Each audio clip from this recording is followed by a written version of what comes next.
બોલ હવે તને શું તકલીફ પડી કે આ પેરિયામાં દોડીને વી આવી?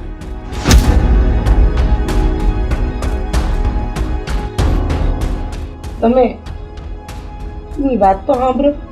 એ શું કહેવા માંગે છે? હા પણ ઝટ બોલ ને, શું વાત છે? બાપુ હવે મારે એ ઘરમાં પાછું નથી જવું. એટલે બાપનું નાક કપાવવું છે એમ? બાપુ મારી